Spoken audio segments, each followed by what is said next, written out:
मोहरहो रसिका भुवि भावना है। वेद रूपी कल्प वृक्ष के ये परिपक्व फल है जिसमें न गुठली है और न छिलका है। मतलब श्रीमद् भागवत के आश्रय में आ जाने के पश्चात, श्रीमद् भागवत के छाह में आ जाने के पश्चात आपके मन में जो भी कामना है वे समस्त कामना पूर्ण हो जाते हैं।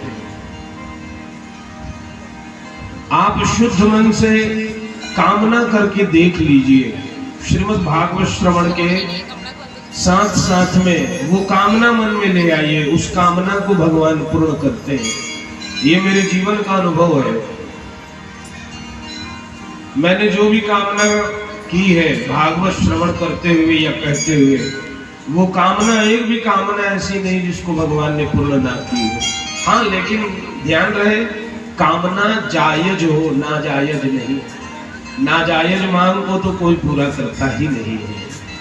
ईश्वर भी ध्यान रखते हैं, यत्र तत्र सर्वत्र उन्हीं की कृपा है और उन्हीं की इच्छा है। कण कण और क्षण क्षण में भगवान का वास है। भगवान आनंद कंद गोकुलानंद परम पिता परमेश्वर द्वैत नाथ नाथ अनाथ नाथ दीनानाथ जगन्नाथ गोकुलनाथ प्राणनाथ मधुकैट बहारी बांके बिहारी रसिल बिहारी कुंज बिहारी मुरली मनोहर गिरिधारी की विशेष अनुकंपा, श्री राजीव लोचन जी के पूर्ण आशीर्वाद, श्री जगन्नाथ जी, श्री कुलेश्वर महादेव जी की अद्भुत कृपा है, जो हम कल बड़े आनंद से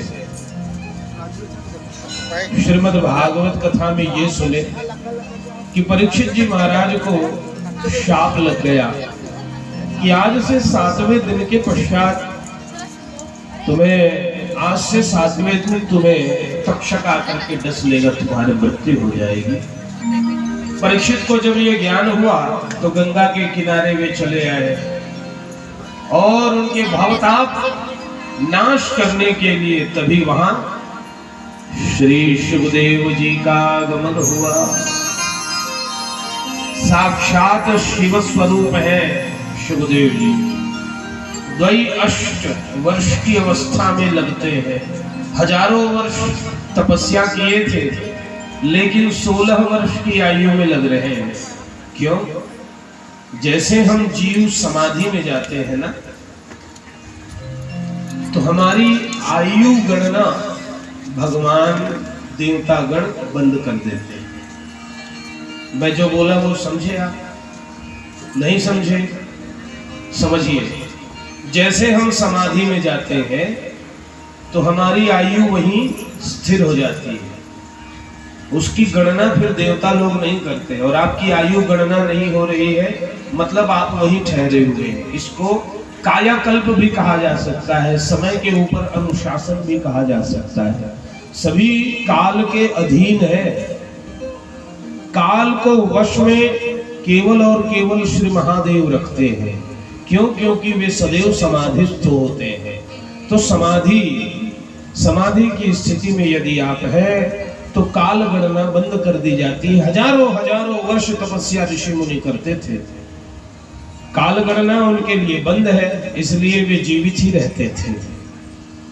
तो ये 16 वर्ष की आयु में लग रहे हैं। उनके सामने चले गए परीक्षित जी महाराज, चरणों में प्रणाम की और कहने लगे, 2 शंका है मेरे जीवन में, उन शंकाओं का नाश कर दीजिए कृपया। कहे कौन कौन सी शंका है बताइए। तो इन्होंने अपनी शंकाओं को मुनिवर के चरणों में धर दिया। 2 शंका है। पहला, जीव को सदा सर्वदा क्या करना चाहिए, ये प्रथम है। और दूसरी शंका है, जो जल्द ही मरने वाला है उसके प्रति कर्तव्य क्या है, वो क्या करे। मतलब जीव हमेशा का करत रहना चाहिए और जे अब तक मरैया छे वो का करे। ये 2 प्रश्न है, श्रेष्ठ प्रश्न। तो सुखदेव जी ने आदेश किया, आप सभी ये आदेश श्रवण किए अभी और सुन लीजिए, जितने बार सुनेंगे उतना अधिक लाभ है। जितरासनो जित श्वासो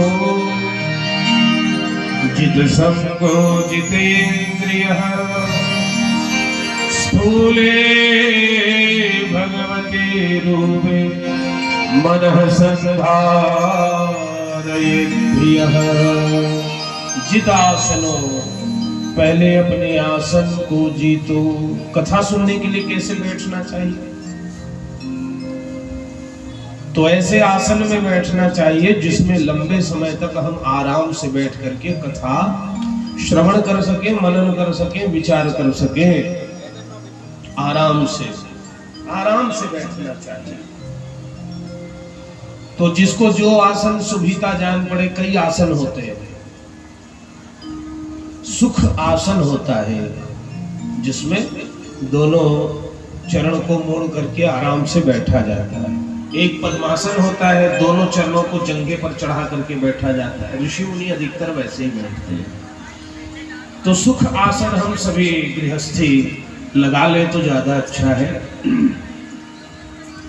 और जो असक्त हैं, बैठ नहीं सकते, उनके लिए सोफा इत्यादि की भी व्यवस्था हो जाती, कुर्सी की। लेकिन यदि हमारे भीतर शक्ति है ना, हम नौजवान हैं, हमारे शरीर में वो क्षमता है कि हम तपस्या कर सकें, तो अवश्य हमको नियमों का अनुपालन कर लेना चाहिए ही। तो जित आसनों, आसन को पहले जीतना पड़ता है कथा के लिए। इधर उधर ज्यादा हाथ पांव नहीं करना चाहिए, नहीं तो पीड़ा बढ़ जाती है। एक आसन में चुपचाप बैठने पर पीड़ा नहीं बढ़ती है। देखते हैं ना, पंडित जन 8-8, 9-9 घंटे, कभी कभी 10-10 घंटे बैठना पड़ता है मंच पर। वे स्थिर रहते हैं। क्यों? क्योंकि वे आसन को जीत चुके हैं। जित आसनो जित श्वासो, फिर श्वास को जीतना है। अभी हम आधा घंटा हो गया बैठे हुए यहाँ, है ना। आधे घंटे में हम लोग कितने बार श्वास लिए और कितने बार छोड़े हैं, बताइए। आप लोग जितने बैठे हैं यहाँ, कोई बताइए कि इस कथा के दौरान हम कितने बार श्वास लिए हैं और कितने बार छोड़े हैं। अरे हमको तो पता ही नहीं चला। इसीलिए पता नहीं चला क्योंकि श्वास पर हमारा ध्यान नहीं है।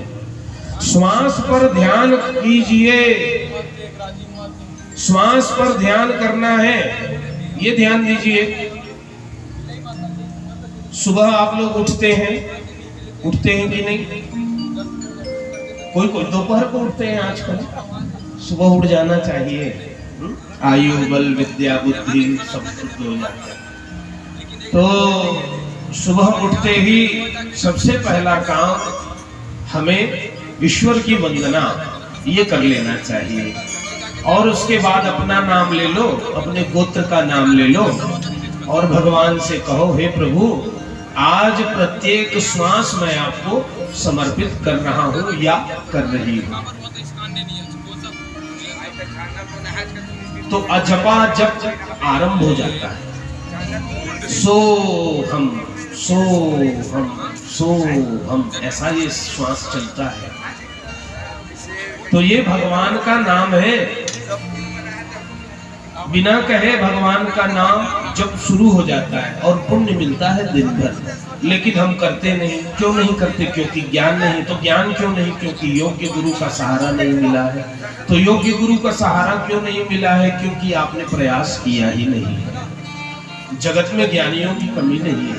हम शरण नहीं लेना चाहते, शरण ग्रहण करना नहीं चाहते। तो श्वास को जीतना है। कैसे जीता जाता है?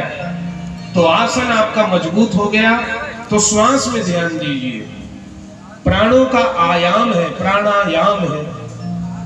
कुंभक, रेचक, पूरक, ये प्राणायाम के 3 चरण हैं। इसको हमको सीखना चाहिए योगियों से, ज्ञानियों से, अपने गुरु जी से, आचार्य जी से।